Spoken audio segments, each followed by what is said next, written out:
Welcome to the Majorly Undecided podcast. I'm your host, Kat Klaus.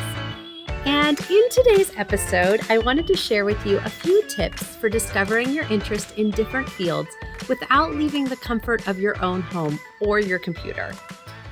As of today, when we're recording this episode, we're still in the middle of the COVID-19 pandemic, and going out to job shadow or doing much of really anything can be extremely hard. But that doesn't mean that your search for a possible career path or major has to be put on hold. In fact, you can do a lot with your computer.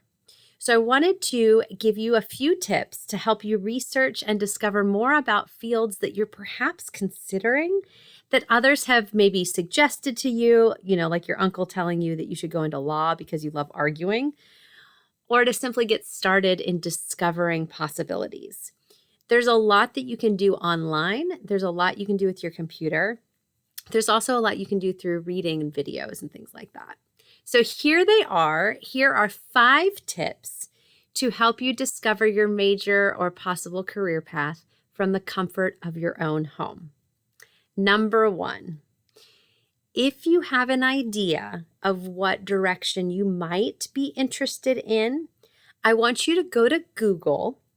And I want you to type in the name of that field and see if there is a professional organization associated with that area. I guarantee you that there will be. So for example, if you are maybe thinking about psychology, a lot of people says that, you give really good advice and you're always there to help, listen and make people feel better or counsel them through things. And you're thinking, maybe psychology is something that I want to get into. There's a professional organization for psychologists. It's called the American Psychological Association. And the way that you would Google this is you would put like the name of your field plus, organization or association and see what comes up. For business, there's literally hundreds of them. So you might want to get a little bit more specific. But the great thing about professional organizations in any field are they usually have a career center or an area for students where they explain, what possibilities are out there, what education's required, what skill sets are best. And then they offer, news and updates and, resources for you to discover more. So for example, if you go to the American Psychological Association's website, they have an area not only for education, but under their careers tab, they have an area where it asks, so you think you want to go into psychology. So for undergraduates, they have a whole section that talks about where your undergraduate psychology degree could take you. They have an area for graduates. They have an area for postgrad. So it's a really good resource to just kind of, start dipping your toes in and seeing if that's something you're interested in. The other great thing about professional organizations is they often have student memberships. So if you're really digging this area and, you're all into psychology and you're really excited about it, you could get a student membership and start receiving their newsletters. You could go to their conferences. And this is where you're going to learn more from people who are already in the field. So it's a great opportunity. And just browsing the website is free. So this is a great way for you to see, not only what is out there in that field, but also what are companies, what are other individuals in the industry doing? What's the news? Are there publications? Is there a newsletter or a magazine? Does any of that even sound remotely interesting? And remember, knowing what you don't want is just as powerful as knowing what you want. And so as you're going through this association, if none of it even sounds remotely interesting, it's maybe not a good fit for you, right? Also, don't be afraid to explore other professional organizations in that same field, because you might have stumbled across, an organization where it focuses in one area of that industry, and there might be other areas that you can explore as well. So that's my first tip. You want to find a professional organization in that field and just explore the website, read up a little bit, click around. My second tip is to go to any college, particularly colleges that are maybe known for that career field or major. And I want you to Google or search in the school's website the courses that students take for that major or that program, because you can read up exactly the descriptions of each of the classes that you would take for that major. And I can tell you, it seems really simple, but if I would have read through all of the classes that, from a science perspective, were required for me to get into vet school, I might have rethought, better grammar, my major, because none of my chemistry classes, none of that sounded interesting to me. Even my animal science classes didn't sound very interesting to me. And so that should have been my first clue. Now, in the classics department, ancient history, I wanted to take every single class they offered. They all sounded amazing. And I can tell you, when I took those classes, they were all amazing.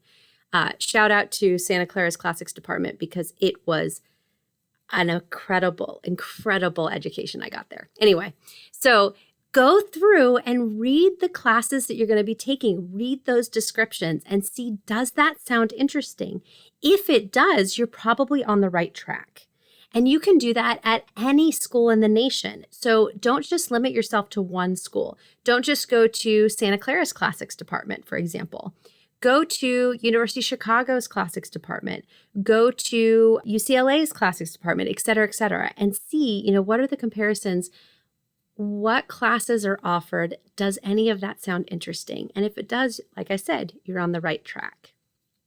The third tip that I have for you is, it also seems a little basic, but grab a book at the library, or you can even get an old textbook. You can get it really cheap online, and flip through it, read through it a bit. Does it sound interesting, right?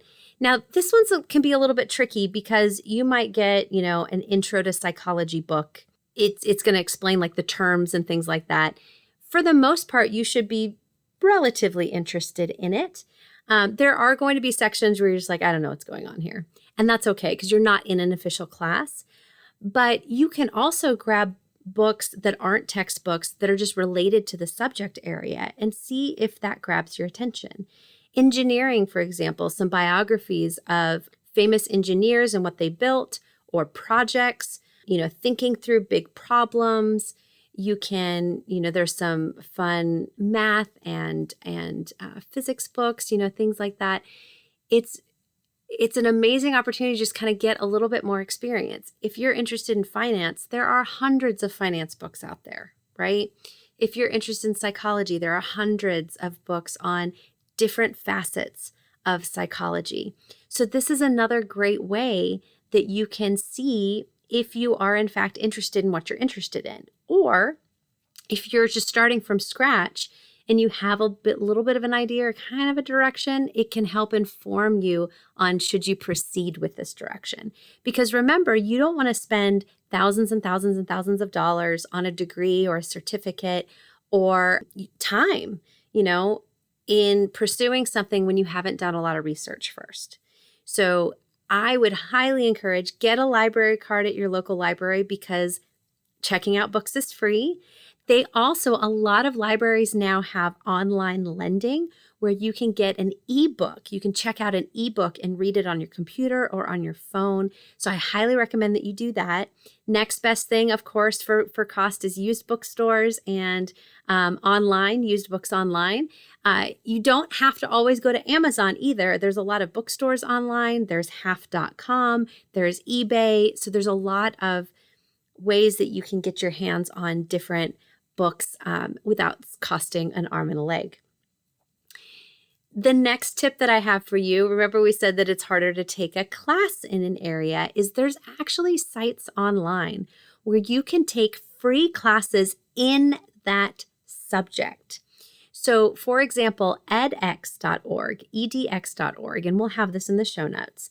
They have 33 areas of courses that you can take online for free that are from leading universities all over the world. And this is my favorite way of making sure that students are going down the path that they're most interested in, because they're not graded classes. So they're not going to throw your GPA into jeopardy. They're free. And what's better than free? Nothing. Free is awesome. And they're at your own pace. So you can spend a year to complete a class. You can spend a week to complete a class. You can start it, decide that it's not for you, and not finish it too. So it's a really great risk-free way for you to see if this is a good match for you. Recently, I had a student who is oscillating between engineering and becoming a doctor. And the more he investigated more of the medical portions of possible courses, with anatomy and the science-heavy pre-med classes that edX offered, he realized that he liked the engineering piece more and wanted to lean into engineering with a medical flavor. So he's looking at biomedical engineering now, right? So there's a lot of possibilities on edX where you can take classes in medical, you can take science classes, you can take classes in history, in philosophy, in psychology. There's a lot of coding classes, there's computer science classes, there are engineering classes. There's an intro to aerospace and aeronautical engineering class taught by an astronaut on there that is incredible. His slides are amazing. So I highly encourage you to visit that website and browse around, enroll in a class, and see what you think. There are other websites that do similar things like Coursera. Some of them charge, some of them don't.